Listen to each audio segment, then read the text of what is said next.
Right, ladies and gentlemen, we have Brigadier Adhikari here. Apuna, we are ready for you. Sir, please go ahead, sir.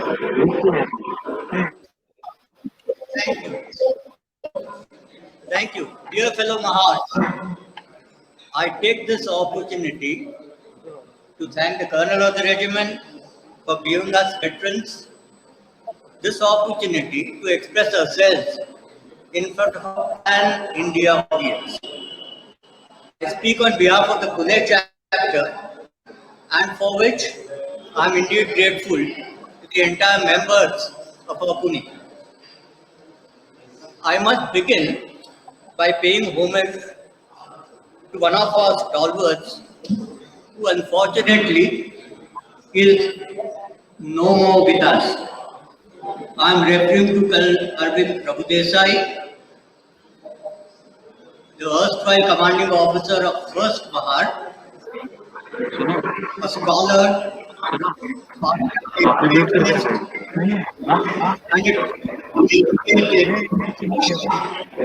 Mahar soldier. We sorely miss him. The distinguished speakers in the webinar on 26 September and today have given us a glimpse into the progress made by our regiment.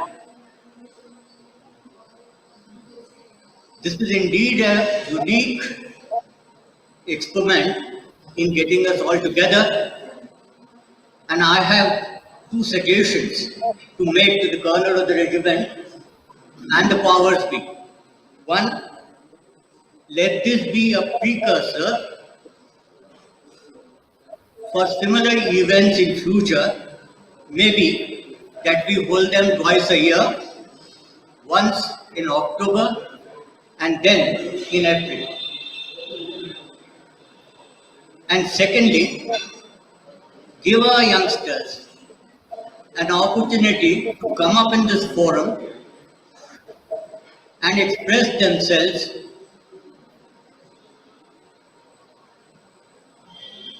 Let's give freedom to their expression. Let them speak what the regiment can do for them and what they could do for the regiment in turn. The Pune chapter, which has more than 60 veterans, reiterates its gratitude to the current generation of commanding officers, their chivalrous youngsters and sportspersons who have literally put the regiment on pinnacle of glory. Mount Everest, no less. The long list of honors and awards, if that is any indication, gives indeed the professional advancement made by our regiment.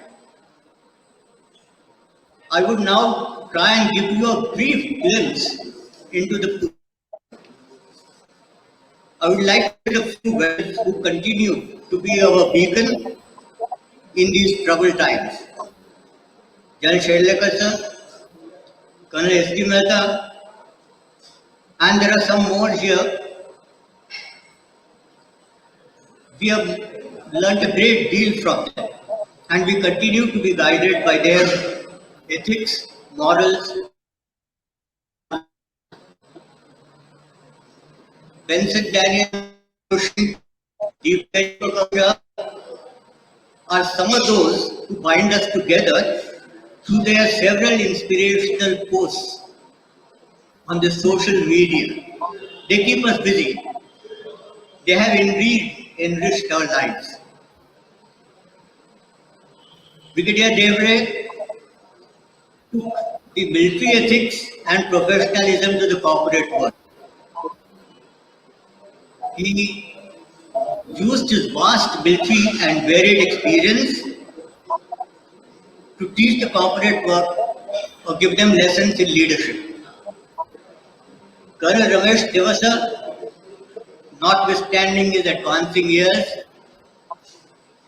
has been setting new physical standards that could be the envy of the younger Mahar generation. He still runs full marathon for senior citizens, participates runs, organized for charity, and occasionally he pens absorbing articles of military interest. Brigadier Mohan Nigam, General Manoj Rokh have successfully taken our regiment to the masses and the hard-to-get politicians. Mohan got around the government of Maharashtra to honor the gallantry award winners of the regiment and Veer Naris with handsome monetary grant. He recently got a small tank and a medium gun also, I believe, to his Apshigir military village. He is now engaged in many more activities to popularize our regiment. We wish him success. Colonel Alexander, through his BBM India, a social service organization, is engaged in upskilling the needy and the deprived sections of the society, children, students and homemakers. There are more than 162 beneficiaries of his munificence. He organizes coaching classes in computer education, tailoring, beautician and nursing. He even arranges sponsors for payment of stipend during their training periods. A noble deed indeed. There are similar efforts by others, but they remain under radar and are self-effacing. The children of Pune veteran too excel in diverse fields. Colonel Alexander's son has recently joined London Metropolitan Police. His daughter Carolyn, alumni of Belpon Group of Graduate School of Hotel Administration, and is the Cluster Director of Sales, Spain and Portugal no less.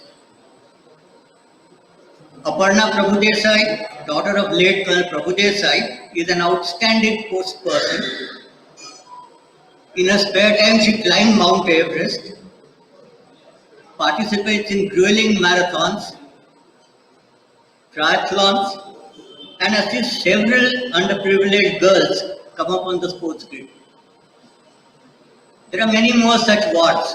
For want of time, I apologize for not mentioning them. Pune remains the pensioners' coveted paradise, with its somewhat salubrious climate, medical facilities, and above all, the presence of ever so friendly, helpful, and generous Mahar community. Fortunately for us, a number of AMC officers who had served as RMOs in our various battalions have been heading or been a part of various prestigious institutions like CTC, AFMC and Southern Command Hospital. They have carried their love for the regiment to these institutions and proved to be of immense help to the Mahar community. They were there when we required them most. We express our gratitude to 12 Mahar, the present unit in station, for their inestimable help on sad as well as joyous occasions. The foresight of our past colonels of the regiment is laudable for permanently locating a Mahar asset in Pune. I conclude by quoting Eleanor Zilliot, an expert on Dr. Baba Saheb Ambedkar. He wrote, the 100 years period of Mahar regiment in British armies may well have been the single most important factor aside from economic reasons in producing the Mahar movement. This was written over 70 years back. Let then 2022 be the Mahar movement year. Closing with a big Jai Hind to our regimental leaders and compliments to the serving as well as veteran community and the family on this excellent occasion. Thank you so much.